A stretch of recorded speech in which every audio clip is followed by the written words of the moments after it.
Good evening and welcome to the March 6th meeting of the East Point City Council. Madam City Clerk, roll call, please. Councilmember Shropshire. Councilmember Robertson called in and let me know he would be absent. Councilmember Renee. Councilmember Bailey. Councilmember Cummings. Councilmember Cook. Councilmember Butler. Councilmember Gordon. Present. Mayor Holiday Ingram, we have a quorum. Thank you so much. If we could all rise for the invocation followed by the pledge to the flag. And our invocation tonight will be by Reverend Bobby Jackson of Jefferson Avenue Baptist Church. Welcome.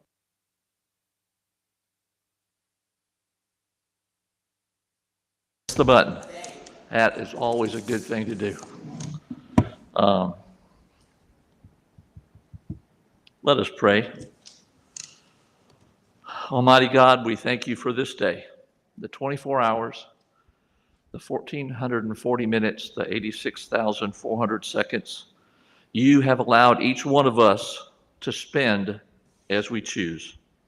I come tonight asking your blessing on this city council that you've allowed to be in place. I pray also for the city of East Point and ask you to bless this city and cause it to prosper. For as this city prospers, so do we who live and work here. May this council and mayor seek your leadership and guidance as they represent the citizens of East Point and lead this city forward. And it is in the great name of your Son and our Lord Jesus Christ that we pray. Amen.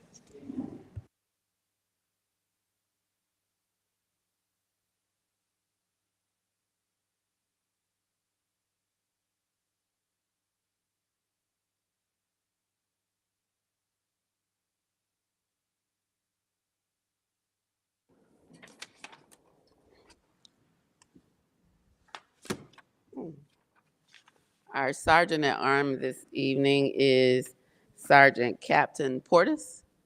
Thank you so much for your service. And then next up, we have a procurement month proclamation as our presentation announcement. So this month is procurement month, and we have an amazing procurement team led by Dr. Yolanda Broom as our director. And I'm trying to see if I can pull it up. They gave me another laptop to use up here because mine isn't working. If not, Madam City Clerk, I'll have you pull it up and we can have the procurement staff or our director come up. I'm sorry, say it again. It should work. Okay. We're gonna see. Good evening, Madam Mayor. Good evening, We'll Mayor and have our Director of Contract Procurement, Yolanda Broom, is coming forward, along with Darman Lawrence, our Contract Specialist, who will present this item. Thank you, sir. You can go ahead and give the background, Director Broom, and I will see if I can get where I need to go on here. So here in the United States, we celebrate National Procurement Month, and March is the month that has been selected.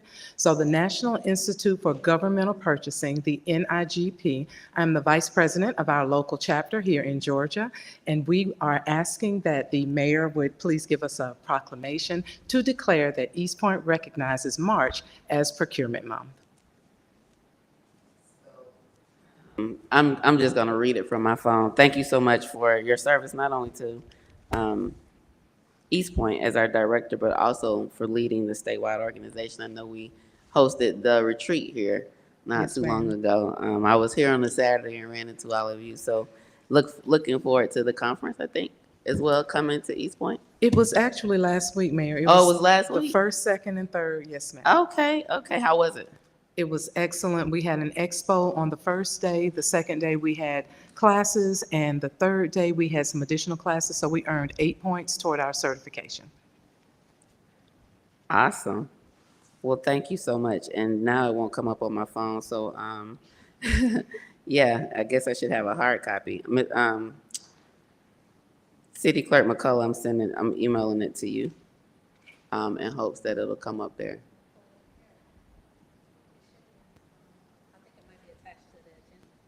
If you could pull it up, that'll be great.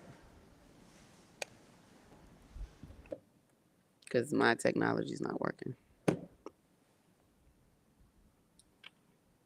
You can stop sharing my screen, communications. Thank you.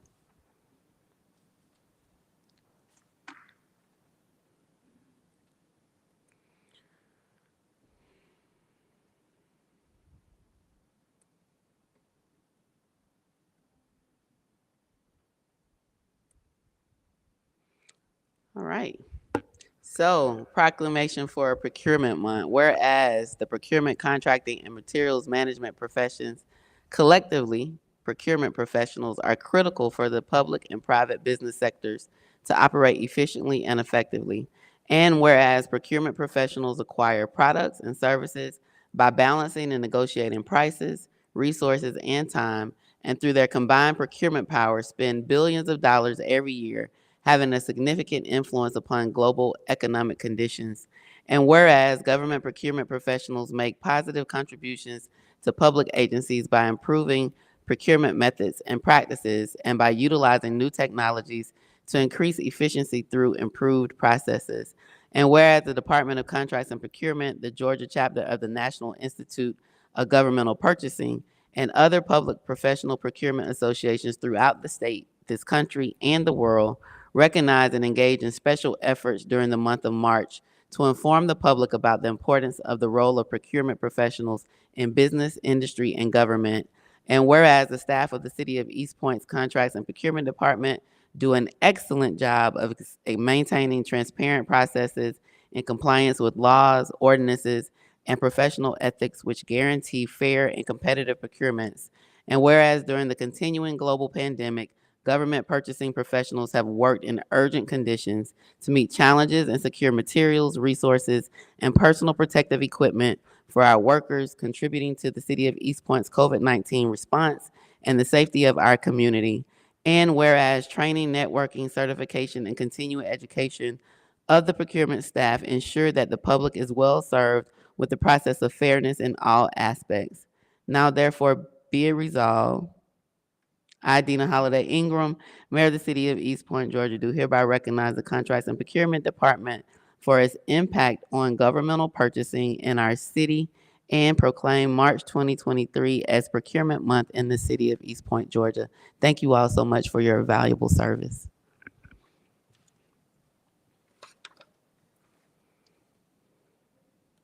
Do we have any other presentations and announcements or appointments this evening? Seeing, oh, Councilmember Cummings? Yes. I would like to, we're gonna have Joel Presley that is on the, he's currently on planning and zoning. He's gonna be moved over to the BITA. So has I'm he sorry. resigned from um, planning and community development? Oh, I'm sorry, he does need to resign first. Okay. Or I can remove him. Yeah, so there's some boards where you can serve on two. I think BITA is a constitutional board, and so I looked over at the deputy city manager. She nodded yes. I'm now looking at our interim city attorney. There are some boards where it could be a double appointment. That's not one. Okay. Okay, If you could just check with I forget which okay, the way it works, but if you could check with our interim city attorney, okay. um, and then we can make whatever. That's fine, we'll do it in Yeah, conjunction with. if he can't do both, then he'll need to resign and then be appointed if he can. But if you all could figure that out, I can't. I always forget. That's fine. Okay. We'll take care of it. Anyone else? All right. Any committee reports? Councilmember Butler, Councilmember Cook. Councilmember Cook. Just a brief update. The Budget Finance Committee uh, did not meet for the month of February. The Finance Division had to react pretty quickly to replacing the audit firm that does our annual report. And as a result, we're a little late starting that. but the new audit team was approved by the council, I think at our last council meeting, and they are up and running, if I'm not mistaken, city manager. I get an nod from him. And the rush is on to complete the final reports for fiscal year 21 so that the audit team can jump immediately into addressing fiscal year 22, knowing that fiscal year 23 is going to end in a couple of months. But things are pretty much on schedule, and I think we also have an inquiry team in, correct me if I'm wrong, city manager, from Moody's Investment, is that correct? S&P. S&P, Yes. Standard and Poor's. Okay. And we're anticipating getting another good standing report. However, everything is suspended on that note until the final report for fiscal year 21 is completed. Now, I want to mention just one other thing of interest. A couple of weeks ago, I was accused by the mayor of having class as we discussed the senior exemption.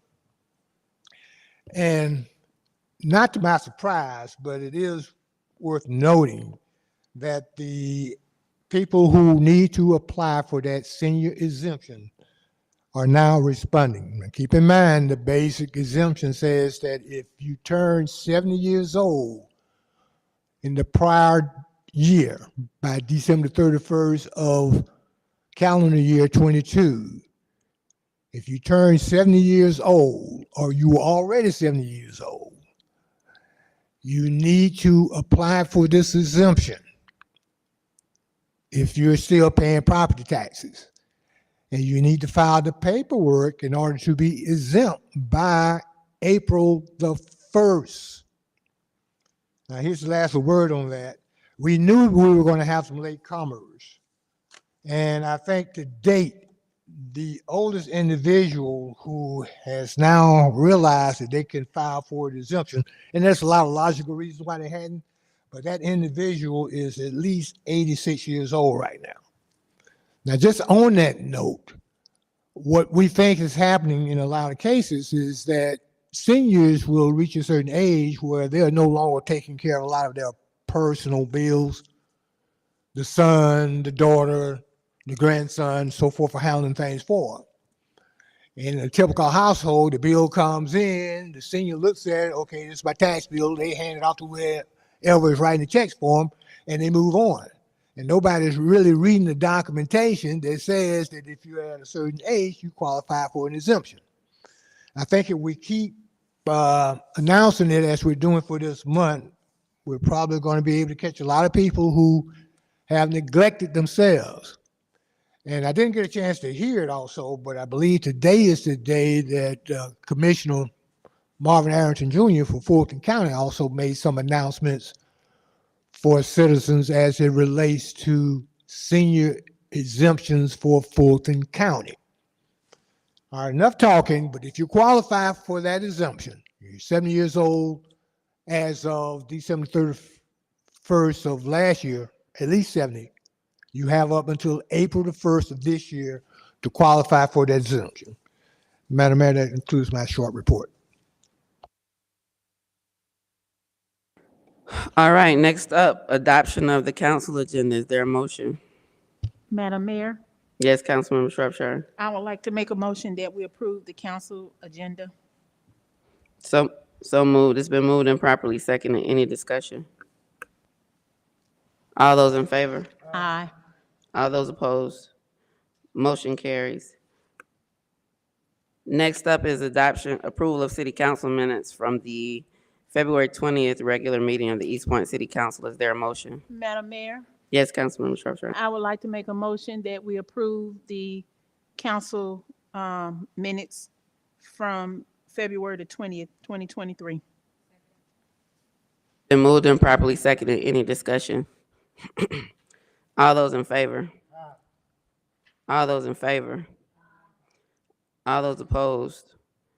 Motion carries. Next up, we don't have any public hearings this evening. Do we have any public comments, Madam City Clerk? We have 6 public comments this evening.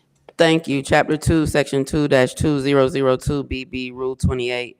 The public may speak during the public comment section of the agenda. Speakers must complete a comment form prior to the start of the meeting. Subject may include any subject of choice. There will be a 3-minute time limit for each speaker. Speakers that have signed up to speak may give all or a part of their time, up to 3 minutes, to another speaker for a total of 6 minutes of speaking time. Speakers may address the council only once during this time of the agenda.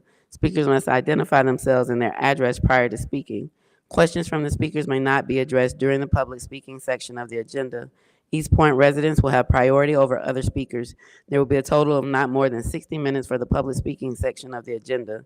Speakers may only address the presiding officer. Speakers shall observe all rules of decorum. No debate, disrespect, or obscenity shall be tolerated. The presiding officer shall rule any such individual out of order that fails to comply with the foregoing. Madam City Clerk, you may call the first speaker. Up first, we have Ms. Sharon Lovett.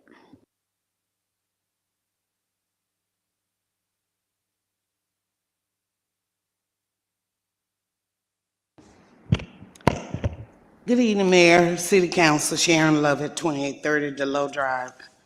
Okay, the first thing is about the robocalls. I am on social media, and there's a lot of older people that's not on there.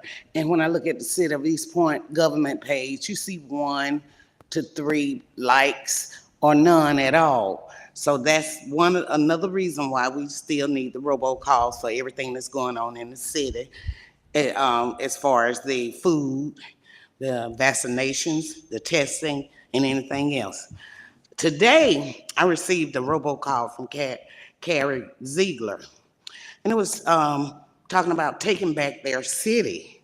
This is our city. Okay, they were talking about wasteful spending and stopping the WWD and the equity inclusion. That if we had the WWD, that'd bring in the wrong crowd. Who is the wrong crowd? Is it because we black? So, we don't want that. But they said they want the possum show, so I thought they were talking about a real possum, but it's not. Okay. It's the drag queens, and no offense, but we don't want that type of crowd, you know, because that might bring in the wrong people. And they called the mayor, Shropshire, Renee, Robertson, and Cook disasters for the city, which is wrong. That you all don't have any vision or leadership, which is not true. Because if nothing else, your leadership, the years that you've been here, you wouldn't be here if the people didn't vote for you. So I don't know why they don't get somebody in their ward that they want to run and just let it go. Because we've been trying to get the entire city council to work together. And they also said that you all didn't have any visions. Well, okay, I said that, in leadership. So, city council and mayor, please, please don't let this possum group run you all off. Thank you. Up next, we have Ms. Patricia Lovett.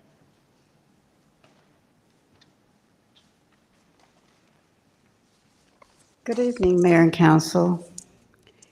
It's been pre-pandemic since I've been here, so it's been a while. Yeah, I have not been back. I heard a lot about Wind Down Wednesday. This is during these 2 years, 3 years, and this year. And I have done a lot of thinking, and I have done some research. And what I found is that, and all of you already know this, but this event falls under promoting your city for tourism. The state of Georgia's legislators mandate that this is what the money is used for. And it comes from your local hotel and motels. But I think that the messaging between council members and city residents needs to be more crisp so that the residents can fully understand. Because what I see is that you're giving permission to misconstrue the definition. It's right here. It's a very short list of what you can use it for. And some of you may not even know this. You can even use it for lodging for the public for no longer than 30 consecutive days to the same customer. Bet you didn't know that, did you? There's a list, and it comes directly from the General Assembly, not City of East Point, not council people, but it is specifically for promoting your city, tourism. End of story. The other thing is that I too received a phone call from a resident, and I don't know what the laws, and maybe the mayor can help us understand. Is it possible for any and everybody to get everybody's phone number? Is it coming from the city, the phone numbers? I think that needs to be cleared up, because if an individual can call and tell me, a Black female, that we have city council and it's all Black and it's all wrong, that there is no top quality performance, I have a problem.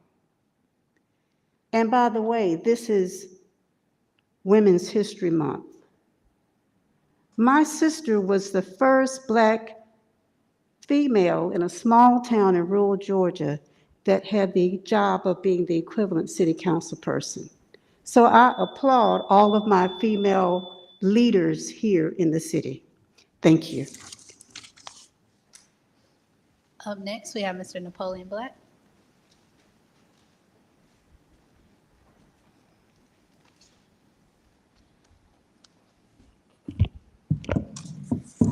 Good evening, Council. Napoleon Black. I just want to talk about the $1 million that we receive in the federal rescue money.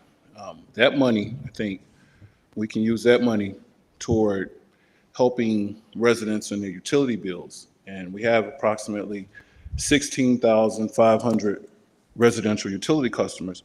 And if we all gave them a credit of approximately $60.60, that may not be much, but that's something they can use toward other expenses. And right now, with the cost of living rising and people having problems with paying bills or rent or what have you, I think that would better help them.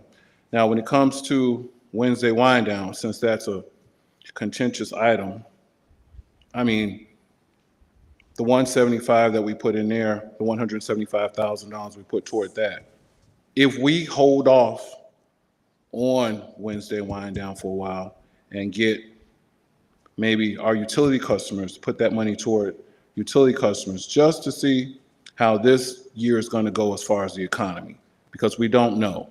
I mean, some people are for Wednesday wind down, some people aren't. I'm pretty neutral, but I'm about handling things that are going to help residents first before we entertain outsiders. That's just the way I feel. I'm sure other people feel that way. Some people aren't for Wednesday wind down at all. Some people are totally for it, but I'm about helping residents first and outsiders second.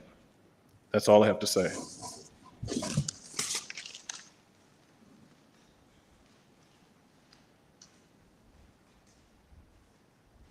Button. Up next, we have Ms. Teresa Jones.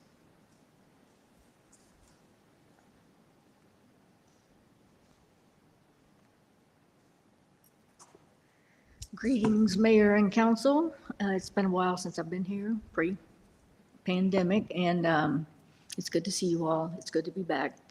I too want, I'm 2924 Arlington Road.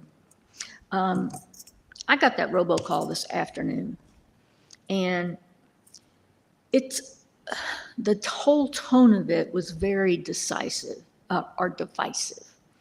And this city has enough division just on a normal day than to have somebody calling people and prompting even more. And I don't know how they get our phone numbers, but they don't need to call me again. I do not want their calls. I've never wanted their calls, and I wish somebody could tell me how I can get off that list, because they're not positive for the city. They're not positive for any of you, for the mayor. they cause more damage, I think, than anything else. I'm not going to talk about Wednesday wind down. It draws a big crowd. I had to find out from Miss Lovett what the possum show was because I had no idea. But now I know. But I am serious. I don't want those people calling me. I am capable.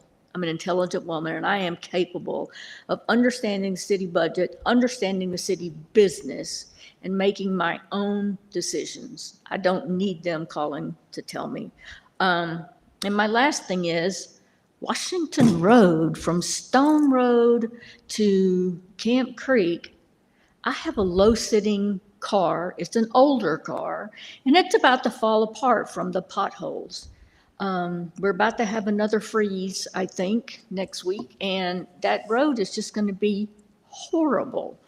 And I know that it's on the schedule to have something done, but that piece of it, once you pass Stone Road coming into the city, smooth as can be. So I guess that's where they decided it was important to take care of that road. It's good to see you all. Thank you very much. Up next, we have Kayla Woods.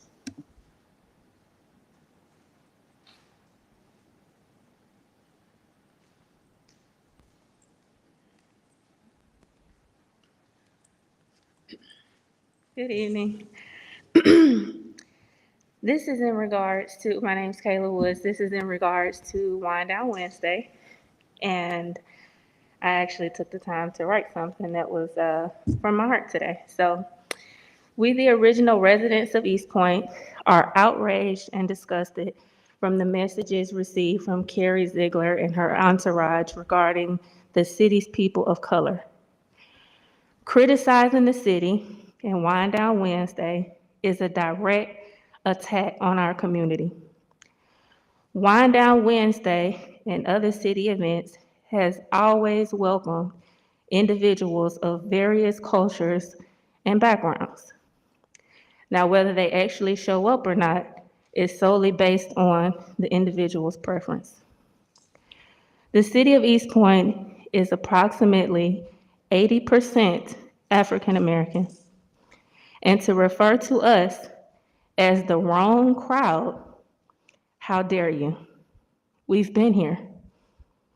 The thought of suggesting that our culture be completely wiped out for a Caucasian LGBTQ possum show is asinine. It's ridiculous. Bringing this freak show to our community would be an embarrassment to the community and to the people that actually respect it. We ask that the city continue to support and fund Wind Down Wednesday. There are residents besides Carrie Ziegler and her miserable entourage that actually love and support what this city is doing. And we ask for help from the city to block the nonsense robocalls because at this point it's harassment. Thank you. Lastly, we have Ashley Jones. Oh, Russia. Mayor, the last speaker, they said she's in the restroom. Is she with you, Kayla? If you want to go check and see if she still wants to speak, I'll allow. If you raised your hand, ma'am, the public comment period, time period to sign up is from 6 o'clock to 6:20. And so if you were not able to sign up during that time period, you wouldn't be allowed to speak during public comments. But our agenda is short tonight, and so I'll still be here for a while if you want to come share your concerns with me, or any one of us up here. I'm sure we'll be willing to entertain that. But public comment, the sign up period is from 6 to 6:20 p.m. Okay. Okay. Thank you so much to everyone who showed it. That's our last one. Is that correct? Yes, ma'am. Okay. Thank you to everyone who showed up to speak during public comments this evening. We have no agenda items this evening, so we will now go to comments from council. Are there any comments? Councilmember Butler. Madam Mayor, I'll be brief. First of all, I want to thank the people who came to speak today, especially the new people who we have not heard from before, for expressing your voice. I too received the robocall, and I thought it was offensive. And I'm not sure how they get your number. It may be something that can be paid for, but I think there should be a provision for you to be able to remove yourself from that list. But I agree with everyone's statement here that we have no time for anything that can be divisive. And like my neighbor said, Teresa, we have enough tension. We don't need extra gas on the fire. We have to learn to be disagreeable, but be professional in our disagreement and understand that we all want what's best for the city. So thank you for coming and being heard, and I share your concerns. Thank you. Councilmember Gordon.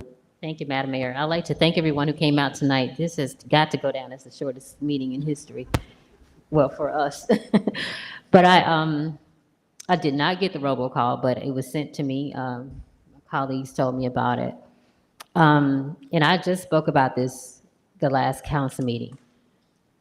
We have platforms for you to express yourself if you feel a certain way. The anonymity is not helpful. And today, based upon what was stated, that's not welcome here. The speakers have spoken to that. You know, we're all African American up here. We are. We were elected. You know, I think Ms. Levitt said if someone wants to see something different, then run, you know, and see what happens. But we're here. We're elected. As Ms. Teresa said, I call her Mama Teresa sometimes. We have enough going on, and we've got to get through that. But we are here charged to serve the city together in a united way as best we can. But we have no tolerance for, as the young lady said, it is harassment. We've been accused or mentioned in robocalls. That creates division between us. If you're trying to be helpful, I don't know what your target or goal is, but it's just not. And you don't even provide a way, as I said the last time, you don't provide a way for people to opt out. That's not right. It is harassment when you don't allow people a way to stop getting the messages that you're sending. You're forcing and you're not respecting boundaries. So I just ask again, would you please stop? Just stop it so we can move forward. We all have the right to feel how we feel, but we don't have the right to hurt people or bother people. So if you have a message, fine. But please provide people a way to opt out of receiving the correspondence, whether it's the anonymous letters, whether it's the anonymous robocalls, whatever it is. And if you're using people's names without their permission, because some of us have been a victim of that, definitely don't do that because it's not right. We are in a climate in this day and age where folks are calling out. Well, we saw what happened January 6th. You call out a name and you call out instructions and then people follow and somebody can get hurt. So we just ask, well, I ask especially, just stop it. Find a more constructive way to express yourselves. We would all greatly appreciate that moving forward. Thank you. Councilmember Cook. Thank you, Madam Mayor.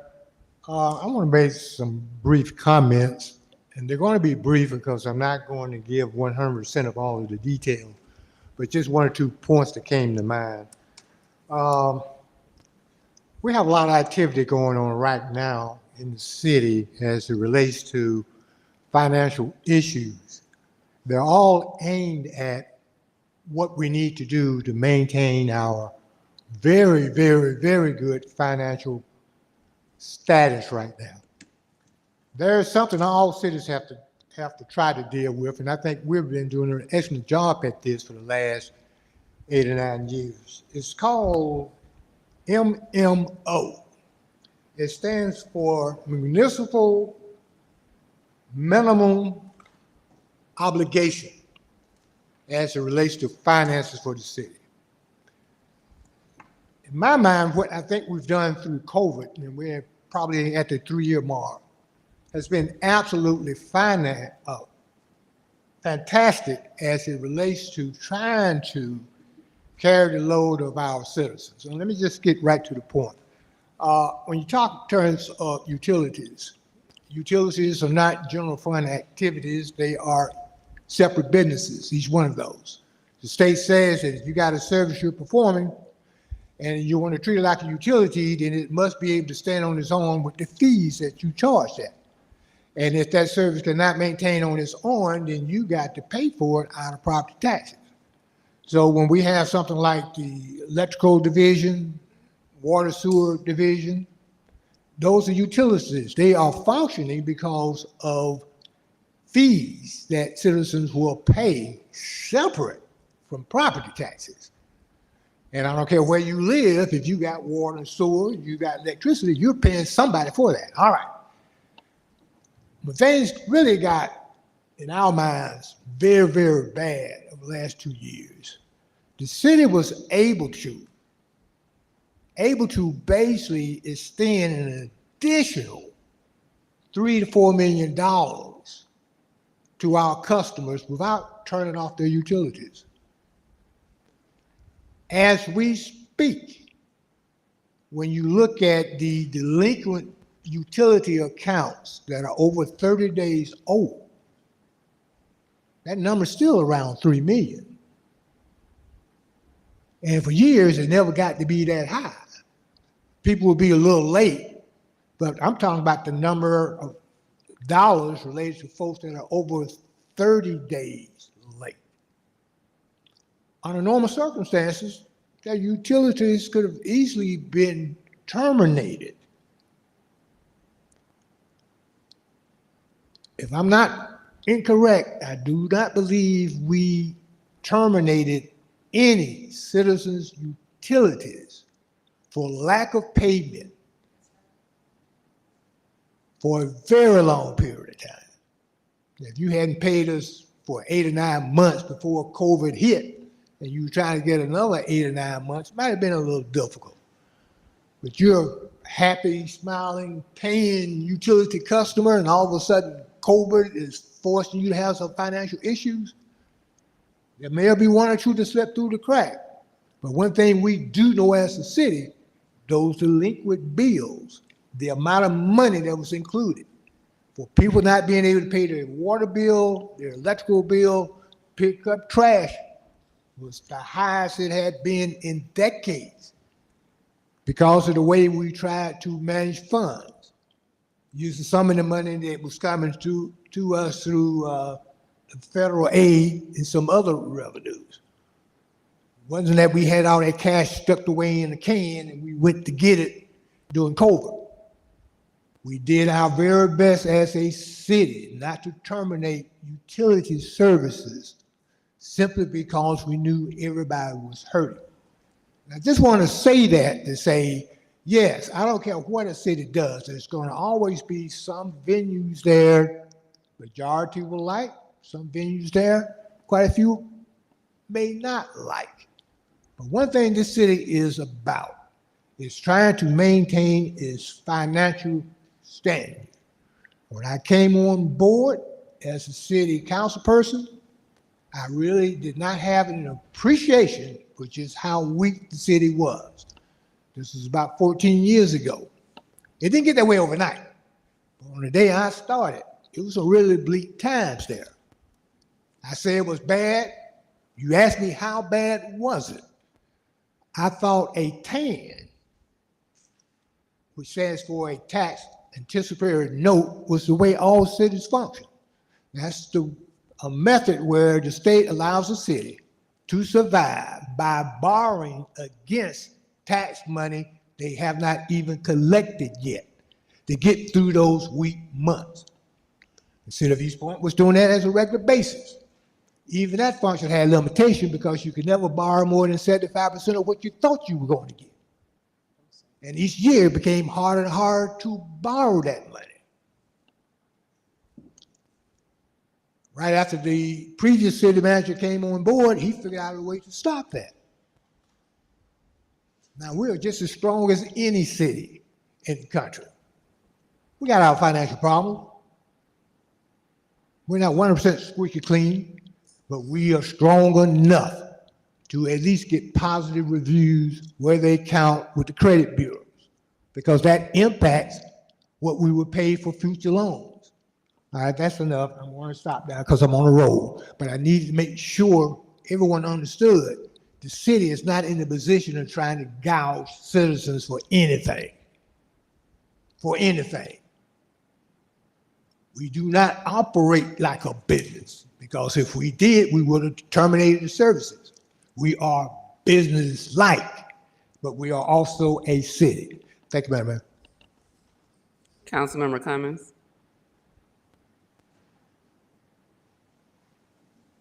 Yes, thank you, Madam Mayor. First of all, I'd like to thank everyone for coming out and attending the meeting this evening. I, um, I too echo my colleagues' sentiments with regards to the robocalls. Normally, when they start, I just kind of hang up, and just from listening to what everyone has had to say here this evening, of course, I mean, we do. It does create a further, divisiveness between members on council. So we have our own issues that we have to work through. And I just think when you get those outside calls, it further adds to that. So whoever, just as before, just as my colleague said before, whoever it is that's making these robocalls, I really do think that you're hurting more than you're helping, spreading, um, just your thoughts. I mean, because that is apparently whoever that person is, those are their thoughts, and I just don't think that it helps us at all. I don't know, Madam Mayor, if we could make some sort of recommendation or something, if we could find out who it is possibly that's making these phone calls, through, maybe if we could speak with our city attorney to see where these robocalls are coming from. I mean, because it does get to the point that someone could possibly, it could bring some sort of harm or danger to certain members, as they're being mentioned in these calls. So again, I just think that, what we have to do as a governing body here is make sure that we rise above, all the things that they're saying, and continue, to do the best work that we can for the city of East Point. So again, thank everyone for coming out this evening. I don't know if it's something that we can look into as far as like finding out who is making these calls, because it's not just except with the call that they made this evening. And also, we get these calls where we're mentioned in here, and a lot of that stuff, they are lies. I personally have never purchased a robocall, but my name has been mentioned and said that I was the author of a call. So I mean, it just gets to a point that it gets to be, it's a nuisance more so than anything. So again, council members, we have to band together, continue to rise above it all, and just make sure that we continue to do, good work for the city. Again, thank everyone for coming out. And thank you again. You all have a good evening. Councilmember Shropshire. One. Thank you. Oh, I'm sorry, Councilmember Cummings, you have something else? That's okay. No, go. I'm fine. I thought you were done. I'm sorry. Go ahead.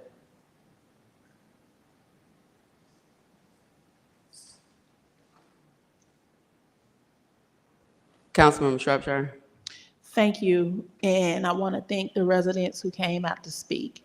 Um, I received the robocall, just like many other calls I received. My text started going off, my phone started ringing. It's sad and disheartening that anyone would stoop to the level of what they did. It's racism. And to understand racism, you have to understand what it is. Racism don't see racism. Yesterday was a movement. Yesterday we traveled to Salem, Alabama to go cross the bridge that people that look like us couldn't cross. And the only way they could get across that bridge was either to be thrown in water or beat down. So when you have people here that has that much hatred in them, it's sad. It's really sad. This is nothing new. What was being said is nothing that they have not said about me, Councilmember Renee, the mayor, anybody up here. It's becoming the new norm. And people just sit back and act like it's okay. It's not okay. It's not okay. And you have to ask yourself, when is it going to stop? When will it end? I don't know who's behind it. I don't know who did it. But I do know at some point it has to stop because somebody is going to get hurt behind these hateful actions of some people in East Point that are pissed off about an event. If you get that mad about an event, then your anger is not about that. It's not about that. I've never grew up where I've been called out of my name for anything, but this is the one of the place where they feel like they can say what they want to say in robocalls and social media. Social media is the new whip that they used back in slavery and it's robocall. Understand that and understand what I'm saying. But understand this, my grandmama didn't raise no punks. And if anybody threatens me and my family, you will be met with force. Because I'm gonna do what I have to do to protect myself, but you're not gonna continue to be racist towards me and use racist comments about me. It has to stop, and it has to stop today. Thank you. Councilmember Bailey. Thank you, Madam Mayor. Thank you all for coming, those that came and delivered a comment. I echo a lot of what my colleagues said today about the disharmony. We don't agree with it. The racism, we don't support it. We're a city of love. We're a city of belonging. We want to grow our city. We want to develop our city. And the exact way to not grow it is to get a reputation of being racist, exclusionary, and not open to everyone to come to our city. So it's very disheartening. And luckily, I did not get the robocalls. I don't want my number on anything to even hear anything negative like that. But I did hear from a resident that did receive it, and they were very disturbed by it. So hopefully, we can all come together and choose another action. Choose another action to grow our city. We can disagree about different points, but not be divisive or challenge against a person's character and all that as far as being racist. Sorry, I'm stumbling on my words because it's very upsetting in 2023 to be facing this. All these, just I just can't believe it. That in terms of what we're facing, you just went to Salem and memorial event, and then we come back to our home, and this is what we're hearing, and it's very disturbing. I want to say, end on this note, that Councilmember Renee and I are having an event on Saturday, a cleanup in Ward B, and we want as many volunteers as possible to meet in our neighborhood locations to help clean up. We've been talking about the litter in our city. We just want to do what's best for our residents. We want to continue to do the highest, greatest good for our residents in our city. So I'll leave on that note, or end on that note. I yield, Madam Mayor. So I will I jotted down some notes so I wouldn't forget to say some things this evening. Um, I jotted them down as we've been here. So I'll start with the continued support of our residents who are experiencing life differently since the pandemic, during the pandemic, post-pandemic, and we were one of the only city in Fulton County in 2020 when the Fulton County government allowed the 14 cities outside of Atlanta received their own funding to apply for emergency solutions grant, which was funding to be able to help our residents with utilities and rental assistance, because from in February of 2020, our unemployment rate was around 4.5, 4.7%. By April 30th of 2020, it was 20%. So people were unemployed, careers, professions, industries changed, and people found themselves without jobs. So in April of 2020, the pandemic hit in March. April of 2020, we started providing food. And we continue to provide food weekly in our city to ensure that people have what they need with dignity and respect. And we're able to be there and bridge gaps for our residents. We were the only city to apply for the Emergency Solutions Grant Funds and were awarded $150,000 to provide rental and utilities assistance. We, prior to that, finally, after going back and forth with the county, we received CARES Act funding and we allocated $250,000 that was used for utilities assistance. We then applied for a CDBG grant and received $550,000 to help residents with their mortgage payments. So that was $1 million that we were able to get from other funding sources to be able to support our residents.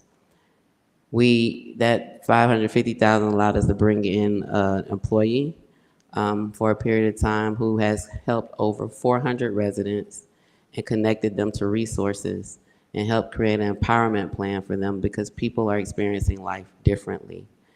She's also helped 43 individuals or families, this was a number I was given in January, become housed who were unhoused, taking people from homelessness to housing. And so the Office of Equity and Inclusion and Empowerment as a city manager, and let me be very clear, it's a city manager initiative. It reports to the city manager. That information was shared publicly. And for some reason, there's still misinformation and disinformation. That office, because people still have not bounced back, and given our demographics and the opportunities within our community, there's a need to continue to make sure we can be there for our residents in a systemic way. And so under his leadership, that's what he's doing in American Rescue Plan Act funds, yes, but also their grant funds that we've been made aware of that we can apply for as well. That just because you and I may be okay today, it doesn't mean that there are other East Pointers who don't need support. And it doesn't mean that we shouldn't intentionally create something within our government that ensures that we will continue to do that. Because while the global pandemic, the historic global pandemic, elevated and really brought to light the needs that people have, they don't just go away. And so this city will remain committed to providing resources and providing whatever supports are needed to help all of our residents, not just some. This is about all. We could not do it, and then people who may still be experiencing life's challenges wouldn't necessarily know that they have that resource in the city. Again, helped over 400 residents connect to resources and housed at least 43 individuals or families. That's important, and that work needs to continue. As it relates to this robocall, it's unfortunate. I don't know if I received it. I don't answer numbers. I don't recognize. I may have a message, but someone shared it with me and I heard it. And it is unfortunate that, yes, it was different than some before, but given the number of times that there have been defamatory statements made about me, outright lies, salacious statements made about me in newsletters and robocalls, I'm not even surprised by this stuff anymore, and that's a problem. It's absolutely unacceptable, and it's absolutely not the place. If you want to do that, go somewhere else. So here's what's been made clear to me, that an environment of misinformation, disinformation, disrespect, being rude and hateful is becoming the norm or has been so pervasive in this city. Whoever made the call felt bold enough, empowered enough, and supported enough to send it out. Supported enough to send it out. I don't know who the supporters are. I don't know who the person is who sent it. I can assure you that the city is not providing anybody's phone numbers. Legally, we can't do that, and the city manager can correct me if I'm wrong, but I know that I'm not. We're not providing that information out. All of us do campaigns. There are ways to get people's personal information, your voter file, and I'm sure there are other ways, but rest assured that that information is not being provided by the city and is absolutely not welcomed in this city. But that level of being comfortable with disinformation, misinformation, lies, hatred, being rude, being disrespectful, the normalizing of that has allowed this person to rise up and exhibit and display an extreme amount of hate in this city. That is contagious. Councilmember Gordon referenced January 6th. That's how contagious it is, and that's how fast it can spread. Councilmember Cummings talking about a safety concern. There was one piece of fact that was in that call, and it was that this is the first time in this city's history, from August 10th, 1887 to now, the first time in this city's history that everyone sitting up here is Black. The first time. Black council member and eight Black council members and a Black mayor. And that has made somebody really, really mad. And they feel like, to me, it's a dog whistle. And if you know anything about civil rights and racism in this country, dog whistles are very serious. Because that person sent that to see how many other people feel the same way they do and to stir them up. So Councilmember Cummings mentioned the safety concern. Absolutely. We need to turn up the safety and protection in this city because that's what that call represents to me. I will not live in fear. I fear no man. But I am smart and I am wise and I know that we better take heed to what's happening. So I appreciate everybody who came and spoke tonight. But this hate and all the little things add up. While people didn't have the same intentions, it's created an environment for hate to grow and to get to this bold place. Trying to pit one event against the other. I attended the Possum Show annually. I enjoyed it. But if anybody was paying attention to the last council meeting when Chris Swain said the reason why it's no longer here in the city, it was never a city event. The reason why it's not here is because the organizers decided not continue to have it. The city didn't do anything to anyone. Equity and inclusion is more than a cliche in this city. It is something that I mean, I live. It's a value. I want everyone to feel valued and welcome in this city. And that's why we do multicultural celebrations. A powwow, Asian American film screening, Juneteenth, Wednesday wind down, Black History Month celebration. The 4th of July, that too, was never a city event. East Point Main Street Association did that every year. I know because I served on the board several years before getting on council and actually helped put on that event. It's a lot of work. But the fireworks are coming back this year. Let's stop let's stop pitting things again. This is not about this or that. One thing does not exclude the other. We can do this and that, and that, and that, and that, and that's what we're doing. But I can tell you, that robocall, I'm glad it had some people concerned and upset, and people don't agree with it, but I can assure you it's a dog whistle for the people who do. And that is concerning. And every time we come in this room and sit up here as 9 Black people leading this city, it's making somebody mad. They told us that today. First time in the city's history, it was Black History Month last month. We should have been celebrating that. But somebody has made that a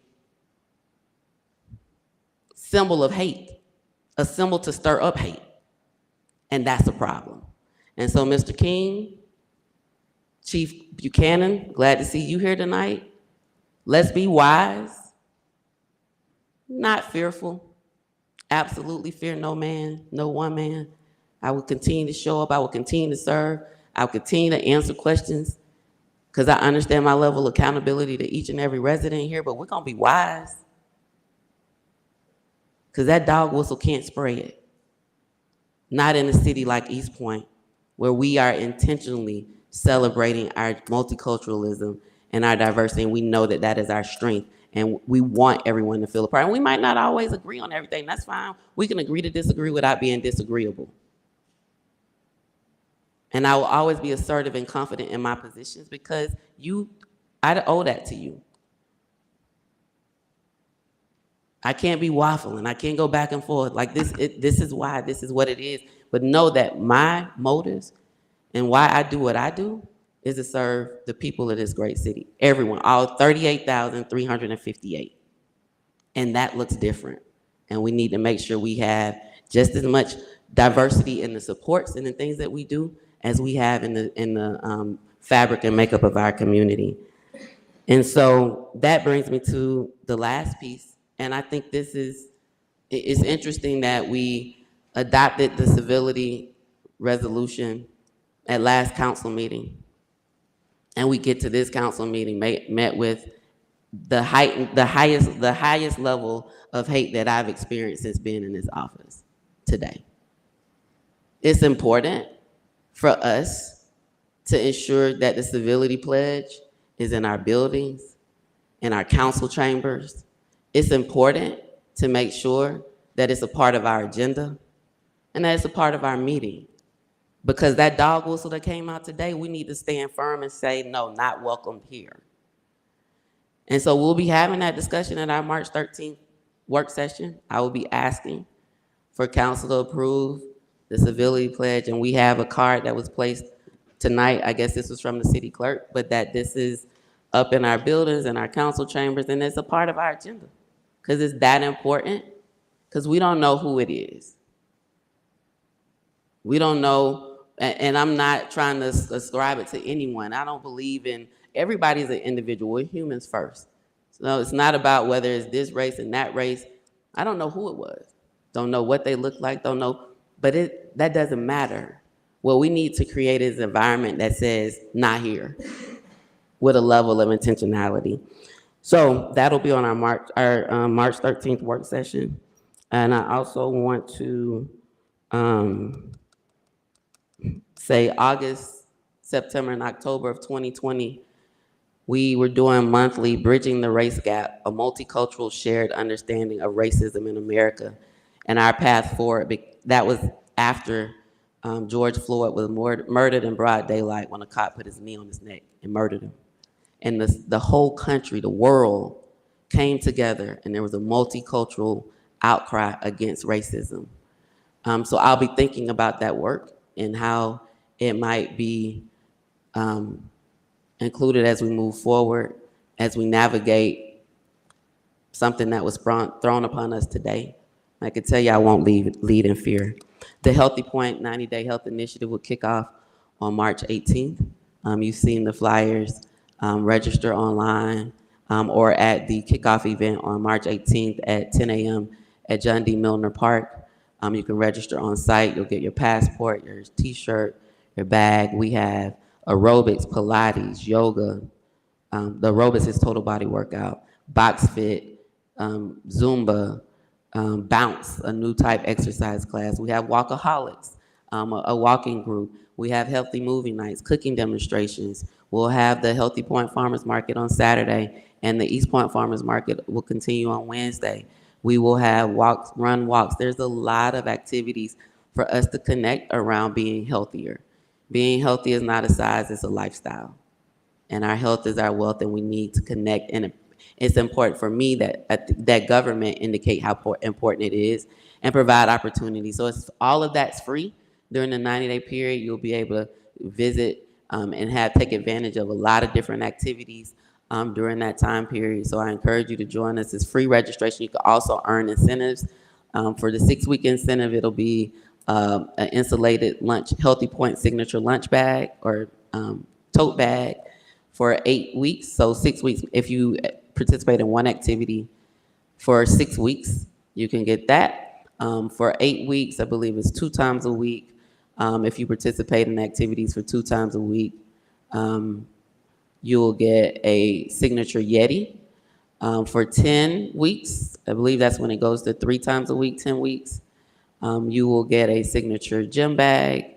And then the 12 weeks, 3 times a week, is the $200 gift card and dinner catered by, the last year we had it catered by our Tri-Cities High School culinary department. So join us on the journey to be a healthier you.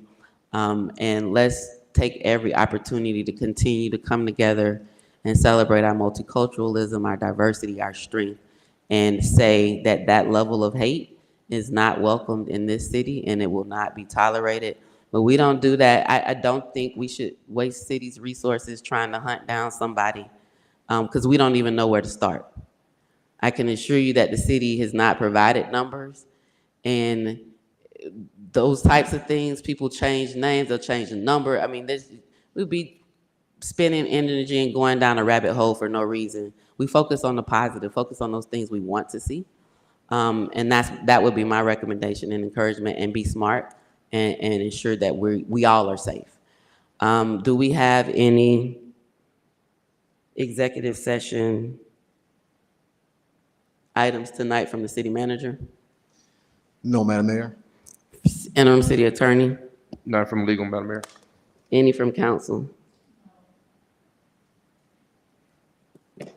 All righty. Well, it looks like we are then at the adjournment. Is there a motion? It's been moved and properly seconded that we adjourn the meeting. All those in favor? All those opposed? Motion carries. Good night, East Pointers.